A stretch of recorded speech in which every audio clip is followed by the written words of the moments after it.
भाइयों, network problem हो सकती है। नेटवर्क प्रॉब्लम की वजह से शायद ये आवाज सही नहीं आ रही है, बार बार कट रहा है लाइव।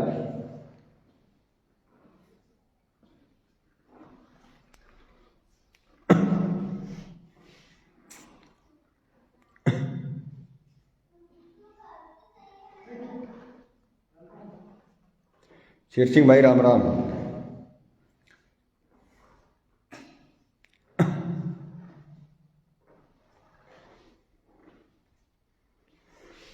पूरण जी भाई राम राम। देवा जी राम राम। रामनिवास जी भाई राम राम। वीरेंद्र भाई राम राम। भाइयों, कोई नेटवर्क प्रॉब्लम की वजह से शायद ये लाइव कट रहा है।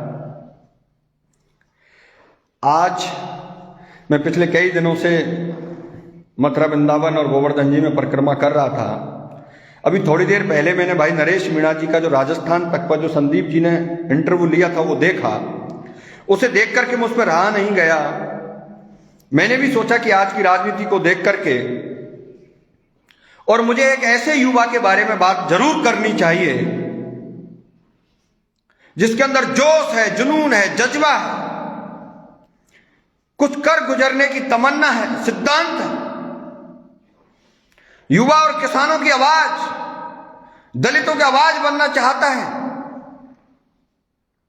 बड़े महल और घरों में बैठ करके राजनीति नहीं करना चाहता, सड़क पर राजनीति करना चाहता हूं।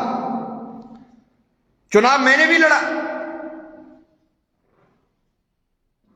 मैं धन्यवाद देना चाहता हूं आदरणीय हनुमान बेनीवाल जी को, एक ऐसा योद्धा जो निडर होकर के अपनी राजनीति कर रहा है। जब मैंने उनसे कहा भाई साहब मैं चुनाव लड़ना चाहता हूं उपचुनाव में, उन्होंने कहा प्रहलाद तेरा क्षेत्र नहीं है, लोग मेरे से भी कहेंगे कि आप यहां से ला करके क्यों चुनाव लड़ा रहे हो। मैंने जिद कर ली। एक ऐसा भावनात्मक नेता, धन्यवाद देना चाहता हूं मैं आदरणीय बेनीवाल जी को, जिन्होंने एक युवा की, एक गरीब मजदूर किसान के बेटे को टिकट देकर के वो हौसला तो दिया कि चुनाव लड़ाया। जब मैं नरेश मीणा जी का इंटरव्यू सुन रहा था तो मेरा खून खौल रहा था। मैं कभी लाइव नहीं आया चुनाव के बाद, लेकिन मुझसे रहा नहीं गया, क्योंकि मैं नरेश मीणा जी के चुनाव में गया था हाड़ौती में, जब वो छबड़ा छिपा बड़ौद में 12 की धरती पर निर्दलीय प्रत्याशी के रूप में चुनाव लड़ रहे थे। लोगों का वो जुनून, जोश, जो व्यक्ति आज 44 साल का हो गया, जो युवाओं की आवाज बना, हाड़ौती से निकल करके राजस्थान की राजधानी यूनिवर्सिटी पहुंचा, पहुंच करके दलित और किसान के लड़कों को उस राजस्थान की यूनिवर्सिटी में राजनीति के लिए प्रवेश करवाया, लड़ा, वो आवाज बना। और वो हाड़ौती में जाकर के उन्होंने सोते हुए उन किसानों को जगा दिया, आवाज बन गया। कुछ लोगों की राजनीतिक चूलें हल गई, लगने लगा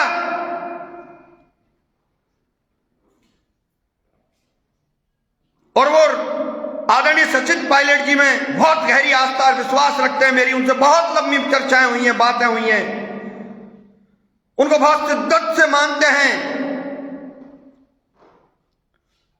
वो कहते हैं कि उनको मुख्यमंत्री बनाने के लिए अगर नरेश मीणा की जान भी दांव पर लग जाए तो मैं 2 मिनट में लगा दूं। ऐसा जज्बाती, ऐसा जोश, ऐसा जुनूनी युवा, उस युवा को सच में जब मैं देख रहा हूं, क्योंकि मैंने चुनाव लड़ा है, मैंने नेताओं को बहुत नजदीक से देखा है। नेता जब जनता के बीच में भाषण देते हैं तब कहते तो हैं कि तुम्हारे सुख दुख में हम काम आएंगे, प्रतिभाओं को मौका देंगे, लेकिन सच्चाई है मेरे युवा साथियों कि जो वास्तविक प्रतिभा है उसको दबाया जाता है, कुचला जाता है, प्रताड़ित किया जाता है। खास तौर से राजनीति के अंदर, ये कह करके इसकी पृष्ठभूमि क्या है, इसके पास पैसे कहां हैं। कभी कोई इसके घर में कोई रहा है क्या वार्ड पर सरपंच? ये मैंने सहा है, सुना है, देखा है। नेताओं में हम भी बहुत गहरी आस्था रखते हैं, क्योंकि 15 साल इस जवानी के खपाए हैं। मुझे पता है, ये दर्द मेरे सीने में है। अरे जब हम नीचे से उठते हैं और इन लोगों को चैलेंज करते हैं, इस व्यवस्था को बदलने की बात करते हैं, तो जमे जमाए वो खानदानी नेता गरीब घर के युवाओं को बिल्कुल पसंद नहीं करते। और मुझे पता है, जो मेरे भाई धंधा करते हैं, ठेकेदारी करते हैं, कोई नौकरी करता है, किसी भी समाज का क्यों ना हो, उसकी मजबूरी होती है। जो सत्ता में होता है, जो पावर में होता है, जो सत्ता में होता है, जो पावर में होता है, उसके साथ रहना उनकी मजबूरी होती है। क्योंकि अगर वो लोग उनके साथ नहीं रहे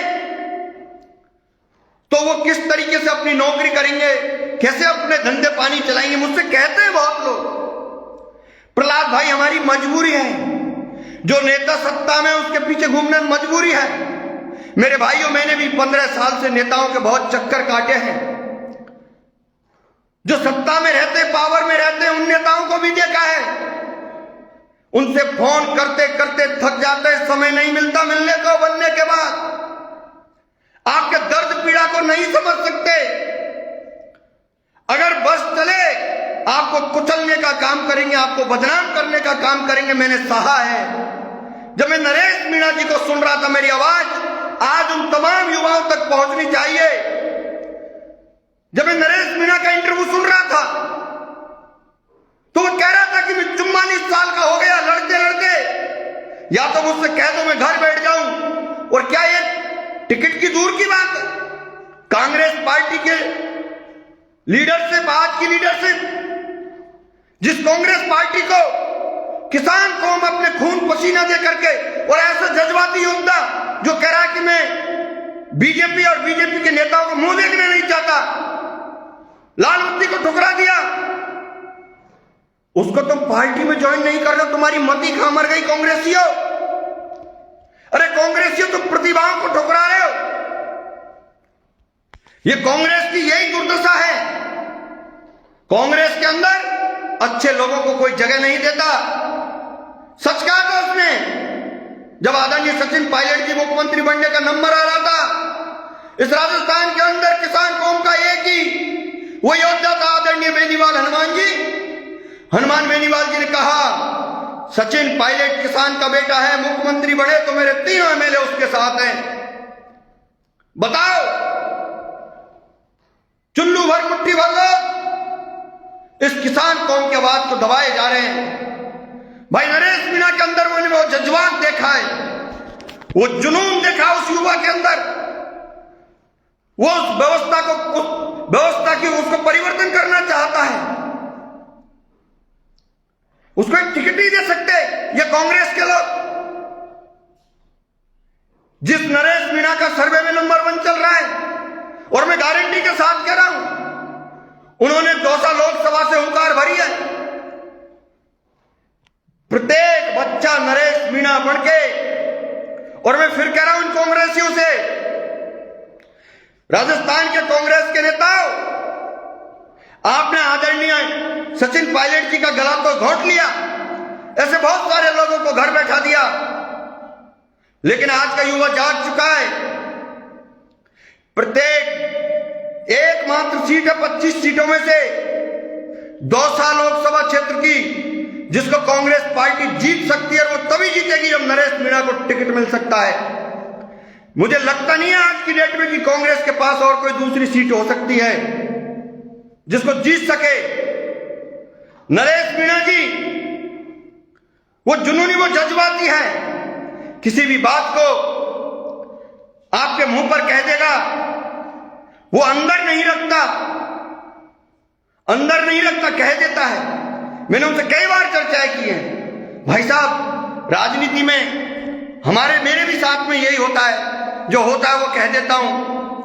जिस व्यक्ति से मेरा कोई लेना देना नहीं होता है, उसके बारे में अगर उसने किसी गरीब को दबाया, सताया, उसकी आवाज बढ़ने के लिए उससे हम दुश्मनियां मोल ले लेते हैं। किस लिए? किस लिए? इसलिए मेरे भाइयों, नरेश मीणा वो हाड़ौती से निकल के राजस्थान के अंदर राजस्थान यूनिवर्सिटी में पहुंच करके तुम्हारे लिए हक अधिकार दिलाया। मैंने तो पहली बार अब की बार देखा, जब निहार के चुनाव लड़ रही थी, प्रत्येक व्यक्ति को वो फोन कर रहा था कि भाइयों, बहन को चुनाव जिताना है। ऐसा जज्बाती योद्धा कहां मिलेगा? वो चुनावी मैदान में है और हाड़ौती के किसानों को जगा करके आया। मां सत्ता में बैठे हुए मठाधीशों को चैलेंज कर करके आया। मुझे पता है, कुछ भाई मैसेज लिख रहे, मुझे पता है इस लाइव के बाद मेरे पीछे भी लगा देंगे, लगाते आए हैं, लेकिन ये मेरी भावना है, इन भावनाओं को कोई दबा नहीं सकता। मैंने बहुत मंत्री और नेता देखे 15 साल के अंदर। आपसे काम होगा, आपको 1000 बार पूछेंगे, अगर आपका उनसे काम होगा कोई नहीं पूछेगा। सत्ता में पहुंचने के बाद टाइम नहीं मिलता मिलने को,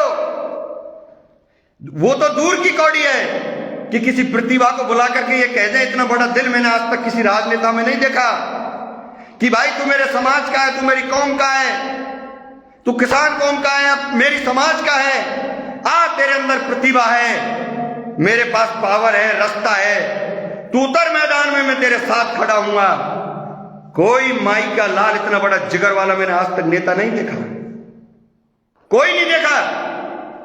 लोग कह सकते हैं, कहने और करने में जमीन आसमान का फर्क है। आपके रास्ते रोक सकते हैं, आपको बदनाम कर सकते हैं, आपके पीछे चमचों की फौज लगा सकते हैं, आगे नहीं बढ़ने देते। युवा साथियों, ये मौका है, अगर आदरणीय नरेश मीणा जी ने आज जब दौसा की धरती पर हुंकार भरी है, निर्दलीय भी चुनाव लड़ेंगे, चुनाव जीतेंगे। प्रत्येक युवा साथी, प्रत्येक बच्चा ये कह रहा है, कब तक हम जब तक नए नेता पैदा नहीं करेंगे।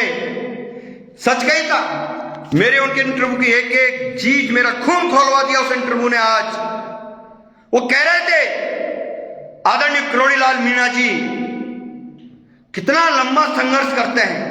जब उन्होंने राजपा पार्टी बनाई थी, मैं टोडाभीम विधानसभा क्षेत्र से आता था, पीआर मीणा जी चुनाव लड़ रहे थे, अकेला व्यक्ति था समाज का।